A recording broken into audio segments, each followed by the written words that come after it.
Student પાસે at ગણિત MAT mat બૌદ્ધિક યોગ્યતા કસોટીમાં આપણે પ્રશ્ન નંબર 22 પહોંચ્યા. પ્રશ્ન નંબર 22 કંઈક અઘરો લાગે છે ને અઘરો? પણ બિલકુલ અઘરો નથી, બહુ હેલો લાગે. શ્રેણી પહેલા વાંચી લઈએ. 1/2, 3/4, 5/8, 7/16. તો પછીની સંખ્યા કઈ? a 10/17, b 12/35, c 11/34 કે d 32/9/32. હવે અહીંયા આપેલી શ્રેણી જે છે એમાં ઉપર ને નીચે આપ્યું છે ને શું કહેવાય? કાલ આપણે શીખ્યા તો કે અપૂર્ણાંક કહેવાય. શું કહેવાય? હવે અપૂર્ણાંક સંખ્યા આપી હોય એટલે એમાં બે શ્રેણી ભેગી હોય 99%. ક્યારેક એવું હોય કે પૂર્ણાંક આપ્યો હોય તો આગળનો પૂર્ણાંક મેળવવાનો હોય તો ગુણાકાર આવે તો ભાગાકાર આવે. અહીંયા આપેલી શ્રેણીમાં બે શ્રેણી ભેગી છે. કઈ રીતે બે શ્રેણી ભેગી છે? તો ઉપરની શ્રેણી અને નીચેની શ્રેણી. ઉપરની શ્રેણી જોઈએ 1 3 5 7 કેવી સંખ્યા છે? થોડી વાર માટે નીચેની શ્રેણીને આપણે ધ્યાનમાં નથી લેતા. બોલો ભાઈ,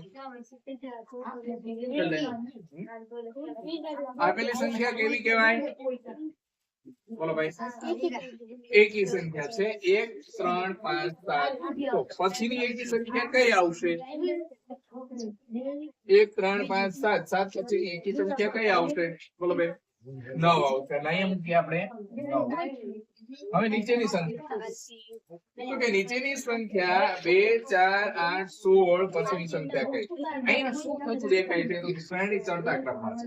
શ્રેણી ચડતા ક્રમમાં છે. બીજા નંબરમાં શ્રેણીમાં અચાનક થોડોક વધારો થતો જાય તો શું થતું હોય? ગુણાકાર થતો હોય. તો એવું વિચારીએ કે આ નીચેની શ્રેણી માટે માત્ર કે 2 ને કેટલા વડે ગુણવાથી 4 મળશે? 2 વડે ગુણવા 4 મળશે. 4 ને કેટલા વડે ગુણવાથી 8 મળશે? બરોબર.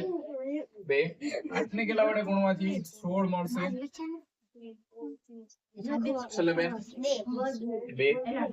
તો હવે પછીની સંખ્યા એટલે કે 32 ને 2 વડે 16 ને 2 વડે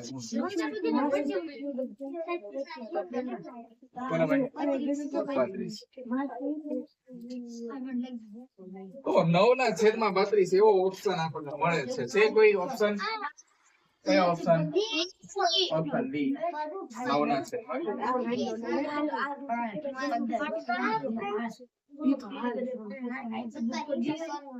આગળની શ્રેણી 23 ની શ્રેણી અથવા 23મો પ્રશ્ન અથવા દાખલો 12 16 32 36 72 73 152. તો પછી તાલબદ્ધ ચાલે છે. 12 16 32 36 72 76 તો 152 પછી તો કે કઈ ગતાગમ પડતો નથી. પડે? શું ગતાગમ પડે? ચાલો કયો મને શું થતું છે? તો 12 ને ગમે તે સંખ્યા વડે ગુણો 16 કોઈ દિવસ જવાબ ના આવે ને, કેમ કે 12 × 12 થાય 12 2 24. 12 ના ઘડી એમ કે 16 આવે આવે. ભાગાકાર નો થાય. 12 ને ભાગો તો ત્યાં નાની સંખ્યા મળવી પડે ને 16 મળે છે તો એ ચાલે નહીં. એક ઓપ્શન છે કદાચ સરવાળો થતો હોય. હાલો સરવાળો કરીએ કે 12 માં કેટલા ઉમેરવાથી 16 મળે? 4 ઉમેરવાથી. હવે 16 માં કેટલા ઉમેરવાથી 32 મળે? 16 માં કેટલા ઉમેર્યા તો 32 મળે? 16 ઉમેર્યા તો 32 મળે. 32 માં કેટલા ઉમેર્યા તો 36 મળે? 32 માં કેટલા? ના તો 32 તો 64 થઈ જાય. 4 તો કે 32 માં 4 ઉમેરીએ એટલે 36 મળે. 36 માં કેટલા ઉમેરતા 72 મળે. ભાર્ગવભાઈ કોઈ દિવસ નો, કેમ કે 16 ઉમેરો તો કોઈ દિવસ એટલા થાય નહીં ને 52 જ થાય. આપણે તો 72 કરવાના છે. 72. બોલો ભાઈ 36 બરાબર. હજુ અહીં થોડીક પેટર્ન સમજો, તમને સમજાવું કે 12 માં 4 ઉમેરાય 16 ઉમેરાય થાય છે. આ 16 ને 16 માં ઉમેરીને 32 મળે છે. 32 માં 4 ઉમેરો એટલે 36 મળે છે. એ 36 ને 36 માં ઉમેરો એટલે 72 મળે છે. 72 માં પાછા 4 ઉમેરો એટલે 76 મળશે અને 76 માં 76 ઉમેરો ને એટલે 152 મળશે. તો હવે અહીં પેટર્ન સમજો. પેલા 4 પછી 16 4 36 4 76 એટલે કે પહેલી સંખ્યા જે આપણે અહીં લીધી છે એ પ્રમાણે ગણીએ તો બીજી સંખ્યામાં એની એ સંખ્યા ઉમેરાય છે, પછી પાછી 4 ઉમેરાય છે, પછી એની એ સંખ્યા ઉમેરાય છે, પછી 4 ઉમેરાય છે, પછી એની એ સંખ્યા. તો હવે કોને ઉમેરવાના? તો કે 4 ઉમેરો એટલે કેટલા મળે? એટલે કે 152 માં 4 ઉમેરતા કેટલા મળશે? બોલો ભાઈ. 156. સમજાય છે? તો આવો ઓપ્શન છે કોઈ આપણો? કયો ઓપ્શન છે? ઓપ્શન બી.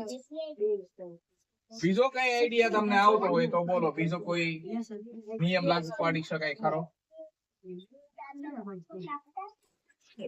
હજી એક નિયમ લાગુ પાડી શકાય જો કે બે શ્રેણી ભેગી છે એવું આપણને લાગે છે કે નથી? 12 માં આ એક ને એક પદ લ્યો, એક લેવાનું ને એક નહીં. તો 12 માં કેટલા ઉમેરીએ તો 32 મળે? 12 માં કેટલા ઉમેરીએ તો 32 મળે? 12 માં 4 ઉમેરીએ તો 32 થોડા મળે? 32 મેળવવાના. 32 32 નહીં. તમે સમજતા નથી એક વાત કે આ 32 માંથી 12 બાદ કરજો એટલે તમારે જે સંખ્યા ઉમેરવાની છે એ મળી જશે. કેટલા ઉમેરવાના થાય? 20. 20 ઉમેરો ને એટલે તમને 32. 32 માં કેટલા ઉમેરો એટલે તમને 72 મળશે. તો કે 72 માંથી 32 બાદ કરજો જ જોઈએ. કેટલા ઉમેરવાના થાય? 40 ઉમેરવાના. પછી 72 માંથી આપણે 52 કરવો હોય તો કેટલા? 152 કરવા હોય તો કે 72 બાદ કરજો 152 માંથી. 152 માંથી 72 બાદ 0 અને 15 માં 7 જાય એટલે 8 એટલે કે 80. તો અહીંયા કેમ થાય છે તો કે અહીંયા જે સંખ્યા ઉમેરી અહીંયા એના બેવડા થઈ જાય છે, અહીંયા જે સંખ્યા ઉમેરાણી એના બેવડા અહીંયા થઈ જાય. આ એક ને એક સંખ્યા લીધી તો એક ને એક સંખ્યા અહીં બાકી રહી આપણે પાછી, એટલે કે અહીંયા 16 માં કેટલા ઉમેરતા 36 મળશે. એક લેવાની છે, એક નથી લેવાની. 16 માં કેટલા ઉમેરીએ તો 36 મળે તો કે 20 ઉમેરીએ ને એટલે 36 મળે. અને 36 માં કેટલા ઉમેરતા 76 મળે તો કે 40 ઉમેરતા આપણને 76. અને 76 માં કેટલા ઉમેરતા 156 આપણે 76 માં સોરી આગળની સંખ્યા ઉમેરવાની છે. 20 ઉમેરાય 40 તો 40 માં ડબલ કરજો એટલે કેટલા ઉમેરવાના? 76 માં 80 ઉમેરો. 76 વત્તા 80 14 અને 15 થઈ ગયા. બંને રીતે જવાબ એક જ મળશે. તમને જે રીત ફેલી લાગે એ રીતે અમે યુઝ કરીએ. 4 16 4 36 4 76 4 એટલે કે પહેલી વખત 4 ઉમેરવાના. એ 4 ઉમેરીને જે જવાબ મળે એનો એ જવાબ ઉમેરી અને આગળની સંખ્યા મળે. પછી એમાં 4 ઉમેરવાના, એની એ સંખ્યા ઉમેરીને આગળનો જવાબ મળે. એ સંખ્યામાં 4 ઉમેરો એટલે આગળની સંખ્યા મળે. એ આગળની સંખ્યામાં એની એ સંખ્યા ઉમેરો એટલે 152 મળે. અને એમાં પાછા 4 ઉમેરો એટલે 156 મળે. એ રીતે મેળવી શકાય. અથવા બીજી એવું છે કે એક પદ લેવાનું, એક નહીં લેવાનું. પહેલા 20 પછી 40 ને પછી 80. એવી રીતે નીચે તમે લેશો એટલે તમને જવાબ 156 મળે. બંને રીતે જવાબ એક જ મળે છે. કયો? બરાબર. તમે ગમે તે રીત વાપરી શકો, બે માંથી જે આવે તે, જે તમને મગજમાં બેસે ની વાપરો.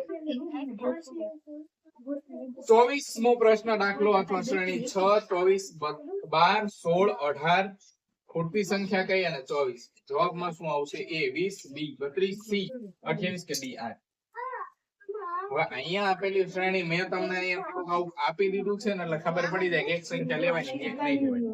પણ જ્યાં કઈ આપણને આપવાના નથી એટલે વિચારવાનું મન. 6 માં કેટલા ઉમેરતા 12 મળશે? અહીં મેં એક સંખ્યા છોડી દીધી છે એટલે તમને ખબર પડી જાય. 6 ઉમેરતા 12 મળશે. 12 માં કેટલા ઉમેરતા 18 મળશે. 6 ઉમેરતા 18 મળશે.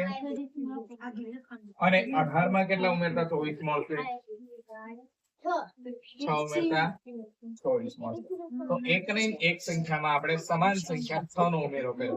હવે અહીંયા છે 24 16 ખોટી સંખ્યા. હવે જો અહીંયા સંખ્યા 24 છે, અહીંયા સંખ્યા 16 છે. સંખ્યામાં વધારો થાય છે, ઘટાડો થાય છે? ઘટાડો થતો હોય શું થતું? બાદ ભાઈ. તો 24 માંથી કેટલા બાદ કરતા 16 મળે. 24 માંથી કેટલા બાદ કરતા 16 મળે. 8 બાદ કરતા 16 તો એવું વિચારે કે અહીંયા 8 બાદ કર્યા તો અહીંયા આપણે 8 બાદ કરવા તો 16 માંથી 8 બાદ કરો કેટલા 16 માંથી 8 બાદ કરો તો કેટલા મળશે તો કે 16 માંથી 8 બાદ કરતા આપણને 8 એવો એક ઓપ્શન છે કયો ઓપ્શન છે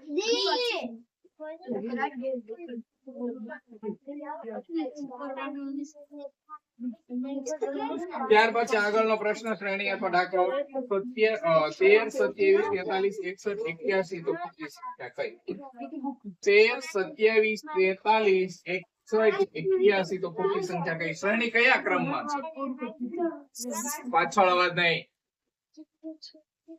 શ્રેણી કયા ક્રમમાં છે ચડતા ક્રમમાં છે ધીમે ધીમે ચડતો ક્રમ હોય એવું લાગે છે તો શું થતું હોય કોઈક તો નવા હાથ ઊંચો કરો એટલા તે તારા ટમટમ થાય છે કોઈક નવો ટમટમો બોલો ભાઈ સરવાળો થતો હોય તો 13 માં કેટલા ઉમેરતા આપણને 27 મળે નો આવડે મેં કીધું છે વિચારતા આવડી જાય તો ઠીક છે નો આવડે તો ટાઈમ વેસ્ટ નહીં કરવાનો 27 માંથી 13 ને ફટાફટ બાદ કરી દેવાના 14 મળ્યા એટલે અહીંયા ઉમેરાય છે 14 27 માં કેટલા ઉમેરતા 43 મળશે નો વેસ્ટિંગ ટાઈમ 43 માંથી 27 બાદ કરી